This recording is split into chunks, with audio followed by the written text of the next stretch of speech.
El ferrocarril es un invento tan importante para el ser humano porque nos ayuda a entender cómo es que pasamos de una economía preindustrial al capitalismo y consumismo que tenemos actualmente. Y no solo eso, si escarbamos un poco, nos podemos dar cuenta que el ferrocarril impulsó la aparición de los imperios y del colonialismo del siglo XIX y el siglo XX. Así que quédate el día de hoy conmigo porque te voy a explicar cómo y por qué pasó esto. El ferrocarril cambió las reglas del juego porque disminuyó los costos de transporte de las mercancías.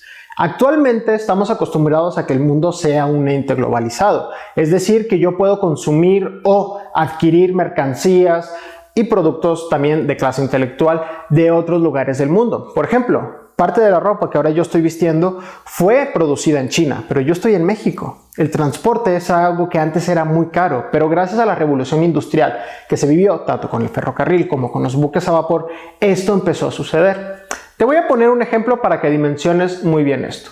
Tú imagínate que quieres vender 6 toneladas de pescado de un puerto hacia una ciudad del interior de tu país. Imagínate que necesitas 6 carros para hacer el viaje. ¿Por qué? Porque cada carro puede cargar 1 tonelada. Entonces eso es pagar 6 conductores, 6 viajes, 6 cargamentos, porque le tienes que pagar a la gente que te carga de los puertos, y así puedo estar agregando muchos costos agregados. En cambio, si tú contratas un camión que puede cargar 10 toneladas, incluso te puedes asociar con un amigo y decirle, oye, tú pagas una mitad, yo pago la otra mitad y solo hacemos un viaje. Entonces te estás ahorrando mucho dinero, a pesar de que teóricamente tener un camión es más caro que tener solamente un carro. Pero bueno, aquí estamos hablando de transportes de mercancías a gran escala. Lo mismo pasó con el ferrocarril, pero incluso una dimensión mayor, porque antes la gente utilizaba carros de carga tirados por animales. Entonces, tú imagínate que solo tenías un pequeño carro en donde tenías 2 caballos e ibas tirando de una ciudad a otra. Imagínate un viaje que ahora se tarda 6 horas, antes se podía tardar 1 o 2 días enteros. Entonces, era muy diferente la forma en la que se consumía antes. Antes se consumía más lo que se producía en la ciudad o en las ciudades cercanas. Y cuando exportabas o importabas productos, los precios aumentaban y llegaban a costar incluso hasta 10 veces más, por solo comentar algunos casos. Entonces, el ferrocarril permitió que este no fuera el caso, que los costos disminuyeran y que las economías de cada país se empezaran a integrar. Por ejemplo, ahora Francia le podía vender carbón a Alemania, o Alemania le podía comprar trigo a Rusia. Entonces Rusia se especificaba en la producción de trigo o empezaba también a comprar productos para empezar su industrialización. Pero esto es otro factor muy importante. El ferrocarril, cuando globalizó la economía y ayudó a integrar los mercados de diferentes países, también impulsó la desigualdad entre algunos países y empezó a crear los centros y periferias, que si bien ya existían, se atenuó durante este periodo. ¿Pero a qué me refiero con esto de centros y periferias? Un país del centro es un país que se encuentra más avanzado tecnológicamente que uno de la periferia. La explicación puede sonar algo confusa, pero te pongo un ejemplo.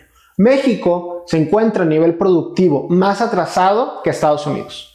Entonces, muchas veces México se dedica a la producción de materias primas, por ejemplo, la plata, se la vendemos a Estados Unidos la trabaja y nos vende materiales y recursos en calidad de bienes manufacturados o de servicios. Ahí es cuando podemos entender un mejor los centros y las periferias. Ahora bien, ¿por qué el ferrocarril atenúa estas relaciones económicas? Cuando los mercados se integran a nivel internacional, lo que pasa es que un país ahora puede vender el excedente de manufacturas que tiene a otro. Entonces, bien, vamos a tener el caso más paradigmático, que es el de la India y el de Inglaterra. Inglaterra, cuando tuvo su revolución industrial, disminuyó los costos de la producción textil. Entonces tenía muchas prendas que vender y llegado a un punto el mercado interno no era lo suficientemente grande como para sacar todos esos recursos. Entonces Inglaterra empezó a buscar otros espacios en donde vender. Gracias a la aparición del ferrocarril y de los buques a vapor, dijo, bueno, podemos vender esto en Asia o en África. Entonces empezaron el proceso de colonización. La colonización durante el siglo XIX y XX fue muy diferente, por ejemplo, a la conquista de América. Durante la conquista de América fue más una conquista y llegaron y mataron a mucha gente e impusieron un nuevo tipo de población, mientras que la colonización del siglo XIX y XX era más de corte administrativo y económico. Llegaban y no masacraban a la población, pero sí llegaban e imponían nuevos gobernantes, los obligaban a aceptar tratos desfavorables a nivel económico. Entonces Inglaterra, por ejemplo, colonizó la India. Ahora podía obtener tratos comerciales muy favorables para ellos. No pagaban impuestos prácticamente para vender sus productos. Entonces la India antes tenía pequeños manufactureros, artesanos que se dedicaban al consumo local de ropa, pero pues era más caro porque ellos aún no tenían los avances técnicos de la revolución industrial. Entonces, de repente Inglaterra puede vender una prenda a $1, mientras que ellos la podían vender a 3 si le querían sacar ganancia. Entonces, pues poco a poco la producción de Inglaterra fue desplazando a los artesanos locales y esta gente pues perdió su empleo porque pues, ya no te puedes dedicar a vender ropa, compran la de otra gente. Entonces se dedican a otro tipo de actividades, muchas veces actividades que no ocupan tener mucho capital intelectual o mucha preparación, por ejemplo a la agricultura. Se dedican a la agricultura de algodón, entonces ahora ellos venden el algodón a Inglaterra, Inglaterra lo manufactura y lo vende en calidad de un bien. Entonces esto es impulsado por la revolución de los transportes, concretamente del buque a vapor y la aparición de los ferrocarriles. En el caso de México y muchas partes de Latinoamérica pasa lo mismo. México empieza a vender todos sus bienes o materias primas, por ejemplo, se empezó a vender mucho fierro, Estados Unidos lo procesaba y nos vendía vías férreas para nosotros empezar nuestro proceso de industrialización. Entonces, vamos a tener que el ferrocarril también tiene este aspecto negativo que ayuda a potenciar no tanto la pobreza, pero sí la diferencia económica de unos espacios y de otros, que también va a dar más motivos a ciertos países a colonizar otros espacios, ¿no? Entonces, hay que entender esto no solamente como algo positivo o solamente como algo negativo. Tiene ambos aspectos y cada uno se ocupa de estudiar según su caso específico. Alguien podrá decir, es malo enteramente porque los pequeños productores de la India se vieron desplazados, pero bueno, muy probablemente la gente que antes compraba productos solo podía comprar una camisa y ahora puede comprar 3 porque se estaba ahorrando $2 por cada camisa que compraba y cada camisa costaba 1. Entonces ahora puede comprar 3, ¿no? Eso es algo benéfico. Regreso, ocupa un estudio muy profundo y de muchos casos, pero hay que entender que el ferrocarril también cambió esa manera en la que se tenía que producir porque ahora le daba más motivos a ciertos países o a ciertos grupos sociales de producir mucho y le daba a otros países incentivos para dedicarse a las actividades primarias.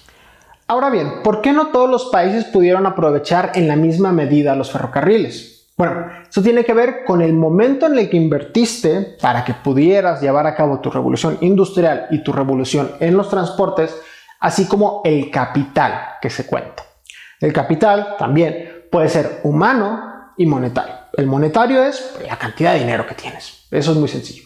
Pero en capital humano, por ejemplo, podemos hablar de aspectos intelectuales. Es decir, no es lo mismo que en tu país fuera donde se inventó el primer ferrocarril y por lo tanto que la gente estaba más al tanto de sus beneficios, que fuera más barato, que no tuvieras que pagar tantas patentes, etc.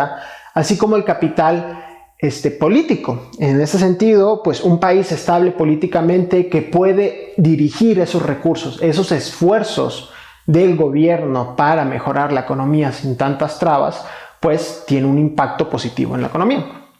Por ejemplo, en el caso de México, teníamos muy poco de ambos. Concretamente, por ejemplo, el capital político, pues México durante casi todo el siglo XIX vivió un periodo de inestabilidad total. Desde su independencia casi hasta el porfiriato teníamos constantes presidentes que cambiaban por golpes de estado, teníamos muchas guerras, por ejemplo la invasión francesa o también la guerra de Texas que luego intervino Estados Unidos, o guerras internas, por ejemplo la guerra de Reforma. Entonces esto no permitía crear un proyecto político y dar cierta estabilidad y confianza a los inversores para meter su dinero en proyectos que eran muy costosos. El ferrocarril es muy caro de construir, no hay que pensar que es algo muy barato. De la misma manera vamos a tener que que en la acumulación de capital, como era un país muy inestable, no podíamos invertir en las tecnologías de vanguardia, o cuando lo intentábamos de hacer, muchas veces no teníamos el mercado interno suficiente pues para aprovechar toda la producción extra que realizábamos. Entonces, en este sentido, muchos países no podían aprovechar o no podían llegar en primera instancia a estas revoluciones. Y cuando llegamos ya era algo tarde y nos teníamos que adaptar o condicionar a los mercados ya existentes. Como ya dije, Inglaterra empezó su revolución industrial aproximadamente en 1800. Para 1830 ya tenía vías férreas construidas y para 1850 el boom ya estaba en toda Europa, mientras que en México teníamos una cantidad súper escasa. Por la extensión que tenemos y el tipo de orografía, era muy difícil que nosotros pudiéramos integrarnos a toda esta economía tan globalizada. Fue hasta en 1880, con el Porfiriato, que México empezó a tener su revolución en los transportes y su revolución económica en general. Pero cuando llegamos, otros países ya tenían casi 80 años de estar en este nuevo paradigma económico, entonces nos teníamos que condicionar a sus medidas. Si bien al inicio, por ejemplo, Inglaterra, cuando tenía un excedente de mercado, lo podía vender a otros espacios, México era de esos espacios que empezó a consumir. Entonces nos encontrábamos más atrasados. Y cuando nos quisimos industrializar y podíamos llegar a tener ciertos excedentes, no teníamos otro lugar a donde vender. E incluso nuestros empresarios estaban empezando a adaptar a estas nuevas tecnologías, porque hay un proceso de adaptación de los mercados internos. Por ejemplo, en el caso de México, para 1890 se empezaron a abrir muchas industrias textiles. Pero antes de la Revolución Mexicana, es decir, para 1910, algunas de estas habían cerrado, y tiene que ver con que empezamos a producir muchísima mercancía, pero llegó un punto no sabíamos a quién venderla, porque no teníamos los suficientes compradores internamente y no era posible ir a vender a otros países. Entonces estas industrias cerraron y muchas acabaron a fondos perdidos, ¿no? Entonces hay que entender que el país que llega primero a cierto tipo de tecnologías pues tiene una ventaja. A la larga luego puede haber un proceso inverso, es decir, un país que llega primero a la tecnología hizo la inversión y ya cuando ha sido perfeccionada es menos propenso a cambiar de una tecnología a otra, porque ya hizo esa inversión inicial y necesita recuperar el dinero que invirtió en eso. Piénsalo como comprar un carro. Tú te compras un carro del 2010 y para el 2013 igual y se innovaron completamente, ¿no? Ahora tienen sistemas eléctricos más importantes. Pero como tú ya hiciste esa inversión en el 2010, pues bueno, te cuesta más, ¿no? Primero tendrías que vender tu carro, que ya se devaluó, tienes que hacer otro tipo de inversiones, mientras que alguien que no compró el carro en ese momento, pues simplemente lo compra y no tiene esos costos agregados que tuvo del carro anterior. Claro está, a ti durante 5 años te dio muchas ventajas y beneficios, que si le supiste sacar provecho, por ejemplo, si usabas ese carro para vender productos, pues tuviste mucho tiempo para acumular dinero e invertir en nuevos tipos de industrias. Más o menos esto es lo que sucedió con los países que llegaron primero a ciertos tipos de tecnologías, los ferrocarriles a vapor y los que llegamos después. En el caso de los países latinoamericanos, la mayoría nos encontramos en desventaja y aún así nos seguimos encontrando en desventaja después de muchos años. El caso es algo parecido y es una continuación a esto, pero eso es un análisis para otro video. Si te interesa que lo haga, suscríbete al canal, déjamelo en los comentarios y yo con gusto lo voy a hacer. Y también hacer un apunte. Si te fijas, no he dado muchas fechas o datos en concreto. Te he dicho, sí, mira, en 1768 se inventó la primera máquina a vapor por James Watt. Él fue... Porque estos datos duros muchas veces nos hacen perdernos del análisis, de la comprensión global del fenómeno. La historia no se trata solamente de memorizar. Es importante analizar, comprender, absorber los conocimientos del pasado y aplicarlos al presente. Ese es mi enfoque en el canal. Espero que te guste y espero que si te llama la atención, pues bueno, se lo compartas a tus compañeros, a tus amigos, a quien tú quieras, que me ayuda muchísimo. Y pues bueno, vea los otros videos que he sacado en el canal y dejas tu comentario. Entonces, nos vemos y bonito día.